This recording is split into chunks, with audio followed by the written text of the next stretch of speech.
Sebelum mati sudah disiksa dulu, maka roh itu tidak mau keluar, tapi dipaksa, dicabut dengan kasar dan keras. Maka roh itu bercerai-berai dalam jasadnya. Malaikat maut mencabutnya seperti mencabut besi bercabang dari wol yang basah. Bismillahirrahmanirrahim. Di surah Al-Furqan ayat ke-22. Ingatlah pada hari ketika mereka melihat malaikat. Siapa yang melihat? Orang yang akan mati. Orang yang akan mati sebentar lagi dicabut nyawanya, mereka bisa melihat malaikat dengan rupa yang asli. Ketika kita masih hidup, tidak bisa kita melihat malaikat, kecuali Nabi dan Rasul. Yang Allah izinkan mereka melihat, seperti Rasul pernah melihat malaikat Jibril dalam rupa yang asli dengan 600 sayapnya yang besarnya menutupi langit dan bumi. Ya, tapi nanti ketika akan meninggal dunia, maka manusia bisa melihat malaikat dalam rupa yang aslinya. Tidak sampai menunggu di akhirat. Tapi ini khusus ketika akan meninggal dunia. Karena Allah mengatakan, hari itu, ingatlah pada hari itu ketika mereka melihat para malaikat. Di mana pada hari itu tidak ada kabar gembira bagi orang-orang yang berdosa.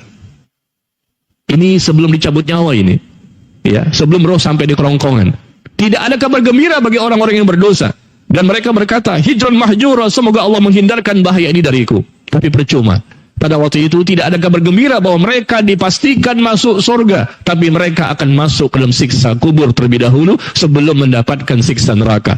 Karena Allah sudah tahu bahwa mereka ini adalah orang kafir. Atau muslim yang sangat banyak sekali dosanya selama di dunia dan tidak pernah bertaubat. Atau pernah bertaubat, tapi taubatnya bukan dengan taubat nasuha. Bisa jadi seperti itu sehingga Allah belum berkenan untuk memberikan ampunan. Jadi mereka bisa melihat malaikat dan tidak ada kabar gembira. Dan dijelaskan di sini di artikelnya, Imam Ibnu Katsir rahimahullah mengatakan bahwa ayat di atas surah Al-Furqan ini ya terjadi hari ketika mereka bisa melihat para malaikat adalah hari saat mereka sedang berhadapan dengan sakaratul maut.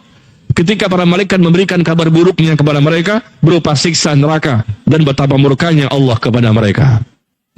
Ya, ini na'udzubillah, jangan sampai kita merasakan seperti ini. Dan bukan hanya sampai di sini, bahkan kita lihat lagi artikel di ayat di atas di surah Al-An'am, di surah ke-6 ayat ke-93.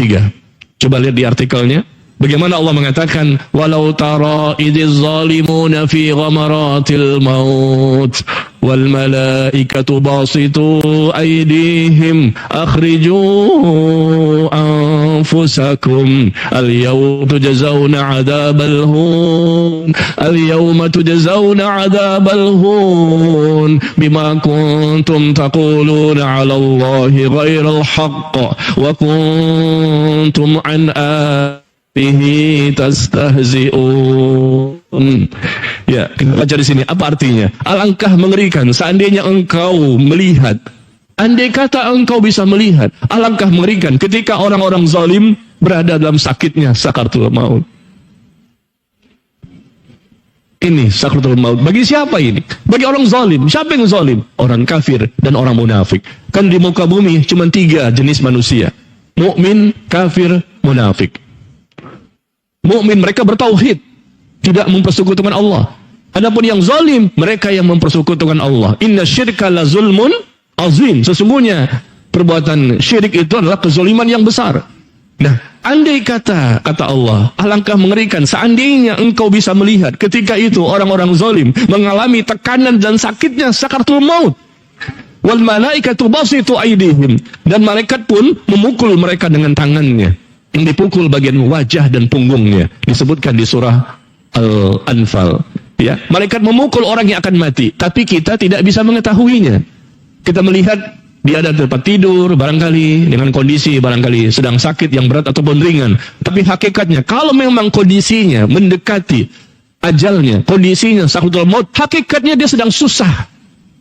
Demi Allah ini terjadi. Mungkin ada yang ditampakkan kepada kita, sehingga kita melihat dia susah sekali, berat sekali dia. Tapi mungkin ada juga yang tidak terlihat, karena memang kita tidak tahu hakikatnya. Dan Allah mengatakan, seandainya kamu bisa melihat peristiwa gaib ini bagi orang-orang zalim, di mana dia mengerang kesakitan ketika kondisinya sedang sakaratul maut, dan malaikat memukul wajah dan punggung mereka dengan mengatakan, keluarkan nyawamu, keluarkan rohmu itu, akhriju anfusakum. Tapi roh itu tidak mau keluar. Karena roh itu tahu bahwa sebentar lagi dia akan mendapatkan azab yang lebih besar. Sebelum mati sudah disiksa dulu. Maka ruh itu tidak mau keluar. Tapi dipaksa, dicabut dengan kasar dan keras. Sehingga ruh itu akhirnya keluar juga. Al-yawma tujzauna adzabal hun. Hari ini, kata Allah, kamu akan dibalas dengan azab yang sangat menghinakan. Hari ini kamu dibalas dengan azab yang sangat menghinakan. Karena kamu mengatakan tentang Allah perkataan yang tidak benar. Dan karena kamu menyombongkan diri terhadap ayat-ayatnya. Nah, jamaah sekalian, sudah jelas bagi kita sebetulnya bagaimana proses sakaratul maut ini yang akan dihadapi oleh orang-orang kafir dan orang-orang munafik. Maka jangan sampai kita menjadi orang kafir. Jangan menjadi orang munafik. Muslim, tapi muslim munafik. Siapa muslim munafik?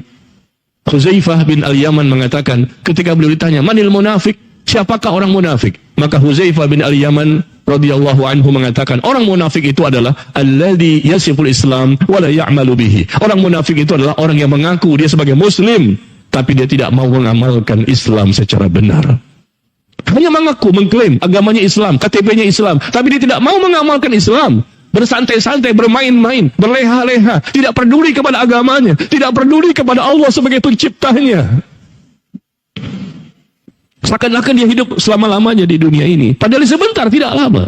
Subhanallah. Maka hendaknya kita punya target. Hari ini, target kita sampai mati. Dari kemarin bahkan, sepanjang hidup kita. Target di akhirat, kita ingin masuk ke dalam surga. Dan target di dunia adalah kita ingin bisa menjadi orang yang bertakwa. Tidak ada yang selamat di sisi Allah kecuali orang bertakwa. Tidak ada yang mendapatkan ampunan dari Allah kecuali orang bertakwa.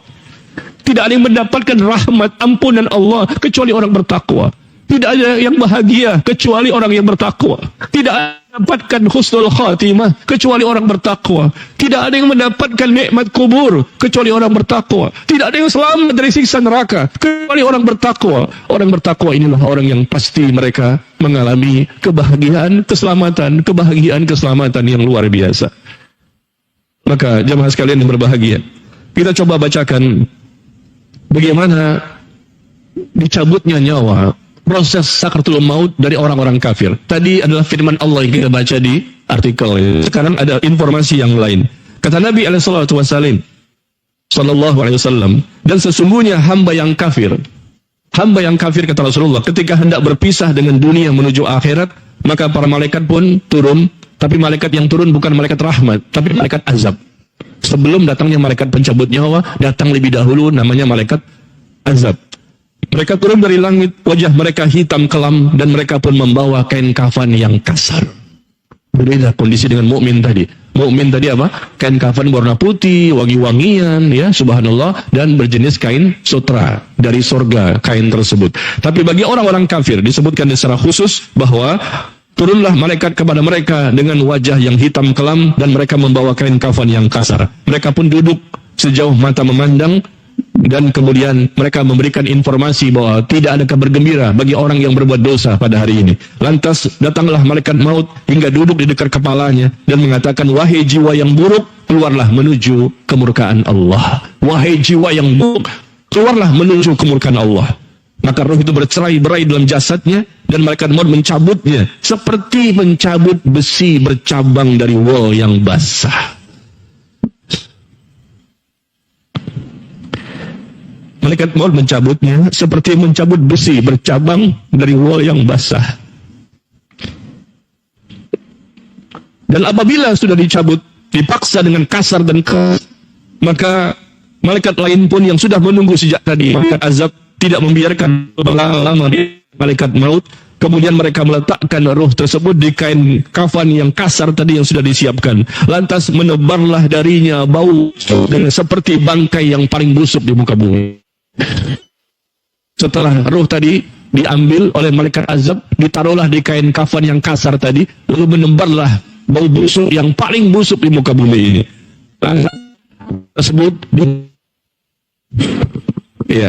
Lantas roh tersebut dibawa naik ke atas, dan ternyata tidak diizinkan untuk bisa melewati langit yang pertama. Karena tidak ada kemuliaan bagi orang kafir. Roh itu hanya bertahan di langit pertama, tidak dibukakan pintunya. Beda dengan roh mukmin tadi. Roh mukmin tadi dibukakan pintu langit pertama, naik ke pintu langit kedua, pintu langit ketiga, sampai langit ketujuh. Adapun rohnya orang kafir, ketika minta dibukakan pintu langit pertama saja ternyata tidak dibukakan. Dan Allah berfirman di surah Al-A'raf ayat ke-40. Di surah Al-A'raf surah ke-7 ayat ke-40. Sekali-kali tidak, kata Allah, tidak akan dibukakan pintu-pintu langit bagi mereka. Rasul membacakan ayat ini ketika menjelaskan proses diangkatnya roh orang-orang kafir. Sekali-kali tidak akan dibukakan pintu-pintu langit bagi mereka, dan mereka tidak akan masuk surga hingga unta bisa masuk dalam lubang jarum. Rasul menceritakan tentang orang kafir. Tidak dibukakan ruhnya itu di pintu langit yang pertama. Dan bahkan Allah mengatakan tidak akan masuk surga mereka orang kafir ini hingga unta bisa masuk ke dalam lubang jarum. Bisakah unta masuk ke lubang jarum? Tidak bisa. Begitulah perumpamaan. Orang kafir tidak mungkin bisa masuk surga selama-lamanya, kekal abadi disiksa neraka. Lalu kenapa ada kaum muslimin yang mengatakan bahwa semua agama sama, semua agama benar? Allah yang mengatakan tidak akan mungkin. Seperti perumpamaannya, unta yang tidak mungkin masuk ke lubang jarum. Dan bahkan ada orang yang mengatakan bahwa bisa jadi agama yang lain benar, Islam yang Islam yang salah. Atau Islam yang benar, yang lain yang salah. Kita tidak tahu mana yang benar, mana yang salah. Nanti kita tahu yang salah. Nanti kita berada di akhirat. Ketika kita sudah berada di akhirat, baru kita tahu mana yang benar, mana yang salah. Na'udzubillah. Ini orang ini sudah kufur, membatalkan keimanannya, meskipun dia seorang tokoh agama yang besar di negeri ini. Karena dia membuat keraguan-raguan dengan kaum muslimin, seakan-akan orang kafir itu bisa masuk ke dalam surga. Ketika matinya saja mereka sudah menderita. Di alam kubur pun mereka mendapatkan siksa kubur sampai hari kiamat. Bagaimana bisa? Allah mengatakan di surah Al-A'raf ini ayat 40 bahwa sekali-kali tidak akan dibukakan pintu-pintu langit bagi mereka, dan mereka tidak akan bisa masuk surga hingga unta bisa masuk dalam lubang jarum. Dan akhirnya roh tersebut pun dilempar, dihinakan, dan dikembalikan ke jasadnya yang ada di alam kubur, dan mereka ditanya oleh malaikat Munkar dan Nakir, dan mereka pun tidak bisa menjawab. Akhirnya mereka mendapatkan pakaian dari pakaian neraka, dan kuburnya dipersempit dengan himpitan kubur, dan mereka diperlihatkan neraka setiap pagi dan petang, dan mereka mendapatkan penderitaan yang begitu panjang sampai datangnya hari kiamat. Dan inilah kisah yang kita dapatkan berdasarkan apa yang Rasul sampaikan pada hadis yang dikeluarkan oleh Imam Ahmad dan Abu Daud dan disahihkan oleh Syekh Al-Albani rahimahullah dalam kitabnya Shahihut Targhib wa Tarhib.